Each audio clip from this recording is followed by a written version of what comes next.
ಎಲ್ಲರಿಗೂ ನಮಸ್ಕಾರ ರೀ. ರಿಯಾಸ್ ಕಿಚನ್ಗೆ ಸ್ವಾಗತ. ಇವತ್ತು ನೀವು ನೋಡ್ಲತ್ತಿರ್ಬೇಕು ರೀ, ಇಲ್ಲಿ ನಾವೊಂದು 4-5 ಗಂಟೆ ಇದು ಕಡಲೆಬೇಳೆ ನೆನೆಸಿದ್ದೀನಿ. ಸಾಯಂಕಾಲಕ್ಕೆ ಒಂದು ಸ್ನ್ಯಾಕ್ಸ್ ಥರ ಮಾಡ್ತಾಯಿದ್ದೀನಿ. ಇದು ಕಡಲೆಬೇಳೆ ನೆನೆಸಿ ತೊಳೆದಿಟ್ಕೊಂಡಿದ್ದೀನಿ ರೀ. ಮತ್ತು ಇಲ್ಲಿ ನೋಡ್ಬೋದು, ಒಂದು ಈರುಳ್ಳಿ ಹೆಚ್ಕೊಂಡಿದ್ದೀನಿ, ಸ್ವಲ್ಪನೇ ಶುಂಠಿ ಈ ಥರ ಸಣ್ಣಕ್ಕೆ ಕಟ್ ಮಾಡಿ ಇಟ್ಕೊಂಡಿದ್ದೀನಿ ರೀ. ಮತ್ತು ನೋಡ್ಬೋದು ಇಲ್ಲಿ 1-2 ಹಸಿಮೆಣಸು ಸಣ್ಣಕ್ಕೆ ಹೆಚ್ಚಿ ಇಟ್ಕೊಂಡಿದ್ದೀನಿ. ಕೊತ್ತಂಬರಿ ಸೊಪ್ಪು, ಸ್ವಲ್ಪನೇ ಜೀರಿಗೆ, ಸ್ವಲ್ಪ ರುಚಿಗೆ ತಕ್ಕಷ್ಟು ಉಪ್ಪು. ಇವು ನಮಗೆ ಬೇಕಾಗುವಂಥ ಸಾಮಗ್ರಿಗಳು. ಇದು ವಡೆ ಮಾಡೋಕ್ಕೆ ಬೇಕಾಗಿರುವಂಥ ಸಾಮಗ್ರಿಗಳು. ಈಗ ನೋಡ್ಬೋದು ನೀವು, ನಾನು ಇದು ಕಡಲೆಬೇಳೆ ಮಿಕ್ಸಿಗೆ ಹಾಕ್ಕೊಂಡು ಮಿಕ್ಸಿ ಮಾಡ್ಕೊತೀನಿ ರೀ.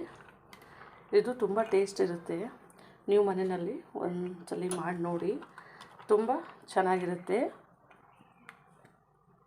ಈಗ ನೋಡ್ರಿ, ನಾವು ರುಬ್ಬಬೇಕಾದ್ರೆ ಸ್ವಲ್ಪ ಬೆಳ್ಳುಳ್ಳಿ ಮತ್ತು ಒಂಚೂರು ಶುಂಠಿ ಚೂರು ಹಾಕಿದ್ದೀನಿ ಸುಮ್ಮನೆ ಫ್ಲೇವರಿಗೆ.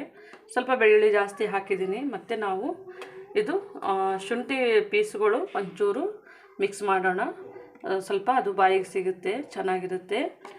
ಚೂರು ಇದಕ್ಕೆ ನಾನು ಇವಾಗ ಸ್ವಲ್ಪನೇ ಉಪ್ಪನ್ನು, ಅಂದರೆ ಸ್ವಲ್ಪನೇ ಮಾಡ್ಕೋಬೇಕ್ರಿ. ಇದು ನಾವು ಒಂದೇ ಸರ್ತಿ ಮಾಡ್ಕೊಂಗಿಲ್ಲ. ಈಗ ನಾನು ಮಿಕ್ಸಿಗೆ ಹಾಕೋತೀನಿ. ಈಗ ನೋಡ್ಬೋದು ನೀವು, ನಾನು ಇದನ್ನು ಮಿಕ್ಸಿ ಮಾಡ್ಕೊಂತೀನಿ. ಇದಕ್ಕೆ ನೀರೇನು ಹಾಕಿಲ್ಲ. ನೋಡ್ಬೋದು ನೀವು, ನೀರು ಹಾಕ್ತಾರೆ ಪೂರ್ತಿ ಇದಾಗ್ಬಿಡುತ್ತೆ ರೀ. ಈ ಥರನೇ ಗಟ್ಟಿ, ಒಳಗೊಂದೊಂದು ಕಡಲೆಬೇಳೆ ಅದೇ ಥರನೇ ಇರುತ್ತೆ. ನೋಡ್ಬೋದು ನೀವು. ಇದನ್ನು ನಾನು ಇವಾಗ ತೆಗೆದು ಹಾಕೋತಾ ಇದ್ದೀನಿ.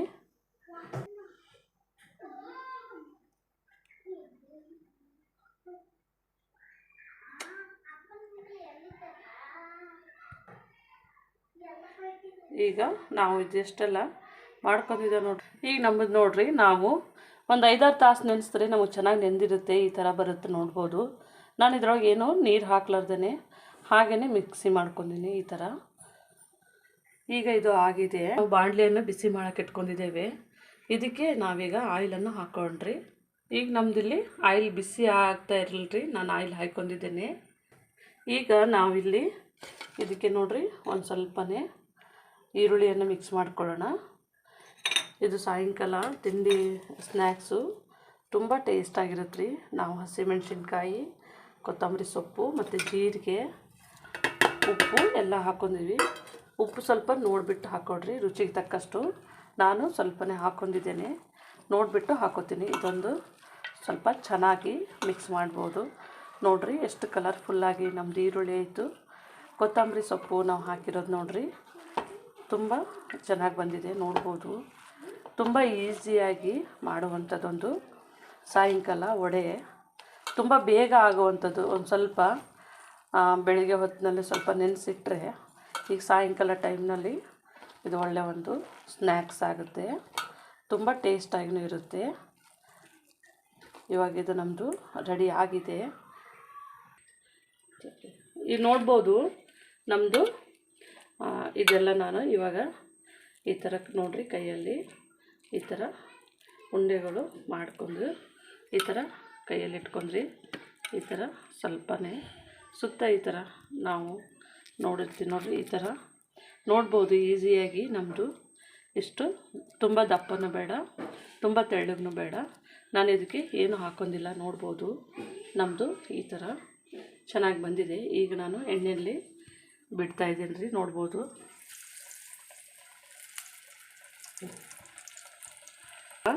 ನೀನು ನೋಡ್ಬೋದು. ನಾನು ಇನ್ನೊಂದು ಸಹ ತೊಗೊಂಡ್ರಿ. ಈ ಥರನೇ ತುಂಬ ಈಸಿಯಾಗಿ ಮತ್ತು ಸುಲಭವಾಗಿ. ನೀರು ಮಾತ್ರ ಹಾಕಲಕ್ಕೆ ಹೋಗಬೇಡ್ರಿ ರುಬ್ಬಬೇಕಾದ್ರೆ. ನೋಡಿರಿ ಇಷ್ಟು ಚೆನ್ನಾಗಿ, ಇಷ್ಟು ಥರ ಅಂಗೈಯಲ್ಲಿ ಈ ಥರ ಪ್ರೆಸ್ ಮಾಡಿದ್ರೆ ಸಾಕು. ತುಂಬ ಒಳ್ಳೆಯ ಒಂದು ಶೇಪ್. ನೋಡ್ಬೋದು ನೀವು, ತುಂಬ ಬೇಗ ಆಗುವಂಥದ್ದು ಮತ್ತು ತುಂಬ ಟೇಸ್ಟಿಯಾಗಿಯೂ ಇರುವಂಥದ್ದು. ನೋಡ್ಬೋದು ನೀವು ಈ ಥರ. ಈಗ ಇದನ್ನು ಸಹ ಎಣ್ಣೆಯಲ್ಲಿ ಕರಿತಾ ಇದ್ದೀನಿ ರೀ. ನೋಡ್ಬೋದು. ಈಗ ನೋಡ್ಬೋದು ನೀವು, ನಂದು 3 ಹಾಕಿದ್ದೀನಿ ನೋಡಿರಿ. ಸ್ವಲ್ಪ ಈ ಥರ ನೀವು ಸ್ವಲ್ಪ ಸ್ಲೋ ಫ್ಲೇಮ್ನಲ್ಲೇ ಇಡ್ರಿ, ಯಾಕಂದರೆ ಅದು ಮೇಲೆ ಕ್ರಿಸ್ಪಿ ಆಗುತ್ತೆ, ಒಳಗಡೆ ಹಸಿಯಾಗಿರುತ್ತೆ.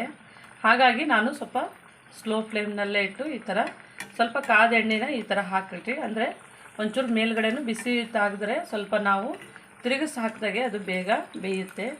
ನೋಡ್ಬೋದು ನಮ್ಮದು ಇದು ಫಸ್ಟೇ ಹಾಕಿದ್ದೆ ನೋಡಿರಿ, ಲೈಟಾಗಿ ಗೋಲ್ಡನ್ ಬ್ರೌನ್ ಆಗಿದೆ. ಮತ್ತು ಇದನ್ನು ಸಹ ಆಮೇಲೆ ಎರಡನೇದು ಹಾಕಿದ್ದೆ ನೋಡಿರಿ, ಅದನ್ನು ಸಹ ಗೋಲ್ಡನ್ ಬ್ರೌನ್ ಆಗಿದೆ. ನೋಡ್ಬೋದು ತುಂಬ ಈಸಿಯಾಗಿ ಮಾಡುವಂಥದ್ದು ನೋಡಿರಿ. ನಾನು ಸೋಡಾದು ಏನು ಹಾಕಿಲ್ಲ, ಅಂದ್ರೂ ಇದು ಸಾಫ್ಟಾಗಿ ಈ ಥರ ಸ್ವಲ್ಪ ಸ್ಲೋ ಫ್ಲೇಮ್ನಲ್ಲಿ ಇದು ಒಳ್ಳೆ ಪರಿಮಳ ಬರ್ತಾ ಇದೆ ನಮಗೆ. ನಾವು ಶುಂಠಿ ಬೆಳ್ಳುಳ್ಳಿ ಹಾಕಿದ್ದೇವೆ ನೋಡಿರಿ, ಜೀರಿಗೆ ಸಹ ಕಲಿಸಿದ್ದೇವಲ್ರಿ, ಕೊತ್ತಂಬರಿ ಸೊಪ್ಪದು ತುಂಬ ಒಳ್ಳೆಯ ಒಂದು ಫ್ಲೇವರ್ ಬರ್ತಾ ಇದೆ. ನಾವು ಹೊರಗಡೆ ಹೋಗಿ ತಿಂತೀವಲ್ರಿ, ಹೊರಗಡೆ ತಿನ್ನೋದಕ್ಕೆಲ್ಲ ಮನೆಯಲ್ಲೇ ತುಂಬ ರುಚಿಯಾದಂಥದ್ದೊಂದು ವಡೆಯನ್ನು ಮನೆಯಲ್ಲೇ ಮಾಡ್ಕೊಂಡು ತಿನ್ಬೋದು. ಈಗ ನೋಡ್ಬೋದ್ರಿ ನಮ್ಮದು ಇದು ಪೂರ್ತಿಯಾಗಿ ಈ ಥರ ಗೋಲ್ಡನ್ ಬ್ರೌನ್ ಆಗಿದೆ. ನೋಡ್ಬೋದು ಇವಾಗ ನಾನು ಇದನ್ನು ತೆಗಿತಾ ಇದ್ದೀನಿ. ನಾವು ಹಾಕಿದ್ದು ನೋಡಿರಿ, ಕೊತ್ತಂಬರಿ ಸೊಪ್ಪಾಗಿರ್ಬೋದು, ಈರುಳ್ಳಿ ಆಗಿರ್ಬೋದು, ಎಲ್ಲನೂ ಚೆನ್ನಾಗಿ ಬೆಂದಿದೆ ನೋಡ್ಬೋದು. ಈಗ ನಾನು ಇದನ್ನು ಒಂದೊಂದಾಗಿ ತೆಗೆದಿಟ್ಕೋತಾ ಇದ್ದೀನಿ. ತುಂಬ ಟೇಸ್ಟಾಗಿರುತ್ತೆ, ಒಂದು ಸತಿ ಮಾಡಿ ನೋಡಿ. ನಾವು ಟೇಸ್ಟು ನೋಡೋದಕ್ಕಿಂತಲೂ ಮಾಡಿ ತಿಂದಾಗಲೇ ನಮಗೆ ಅದು ಒಳ್ಳೆಯ ಒಂದು ಟೇಸ್ಟ್ ಕೊಡುತ್ತೆ. ನಾವು ನೋಡಿ ಜಾಸ್ತಿ ಸಾಮಗ್ರಿಗಳು ಹಾಕ್ಲಿಕ್ಕಂದ್ರೂ ಸರಿ ಆಗಲ್ಲ ಅಂತ ಇರ್ತದೆ. ಆದ್ರೆ ನಾವು ಸ್ವಲ್ಪ ಮಾಡಿದಾಗೆ ಅದು ಟೇಸ್ಟು ಗೊತ್ತಾಗೋದು. ಇವಾಗ ನಮ್ಮದು ಇದು ಕಂಪ್ಲೀಟ್ ಆಗಿದೆ. ಈ ಥರ ಗೋಲ್ಡನ್ ಬ್ರೌನು ಬಂದರೆ ಇದು ಆಗಿದೆ ಅಂತ ಅರ್ಥ. ಈಗ ನಾನು ಇಲ್ಲಿ ಇನ್ನೊಂದು ಸಹ ಹಾಕ್ಕೊಂಡಿದ್ದೀನಿ ರೀ, ಆಗಿದೆ. ನೀವು ಈಗ ನೋಡ್ಬೋದ್ರಿ ನಮ್ಮದು ವಡೆ ರೆಡಿ ಆಗಿದೆ. ನಾನಿಲ್ಲಿ ನಿಮಗೆ ಒಂದು ಓಪನ್ ಮಾಡಿ ತೋರಿಸ್ತೀನಿ ನೋಡಿರಿ. ನಮ್ಮದು ವಡೆ ಸ್ವಲ್ಪ ಬಿಸಿ ಇದೆ ನೋಡಿರಿ, ಎಷ್ಟು ಕ್ರಿಸ್ಪಿಯಾಗಿ ನೋಡಿರಿ. ಇದು ಒಳಗೆಲ್ಲ ಚೆನ್ನಾಗಿ ಬೆಂದಿದೆ. ನಮ್ಮದು ಹಸಿ ಹಸಿ ಏನಿಲ್ಲ, ತುಂಬ ಬಿಸಿ ಇದೆ ನೋಡಿರಿ. ನಮ್ಮದು ಈರುಳ್ಳಿ ಹಾಕಿದ್ದು ಎಲ್ಲನೂ ಚೆನ್ನಾಗಿ ನೀಟಾಗಿ ಬೆಂದಿದೆ. ನಾನು ಇದು ಓಪನ್ ಮಾಡಿ ತೋರಿಸ್ತೀನಿ ನಿಮಗೆ ನೋಡಿರಿ. ಇದು ನಮ್ಮ ಕೈಗೆ ಹಸಿ ಏನೂ ಇಲ್ಲ, ಎಲ್ಲನೂ ಚೆನ್ನಾಗಿ ಬೆಂದಿದೆ ನೋಡ್ಬೋದು. ಈ ಥರ ನೀವು ಮನೆಯಲ್ಲಿ ಇದೇ ಥರನೇ ಮಾಡ್ಕೊಳ್ಳಿ, ತುಂಬ ಚೆನ್ನಾಗಿರುತ್ತೆ, ಟೇಸ್ಟ್ ಆಗಿರುತ್ತೆ. ನಮ್ಮ ಚಾನಲನ್ನು ಸಬ್ಸ್ಕ್ರೈಬ್ ಮಾಡಿ, ಲೈಕ್ ಮಾಡಿ, ಶೇರ್ ಮಾಡಿ. ನಮ್ಮ ವಿಡಿಯೋನ ನೋಡಿದ್ದಕ್ಕಾಗಿ ಧನ್ಯವಾದಗಳು.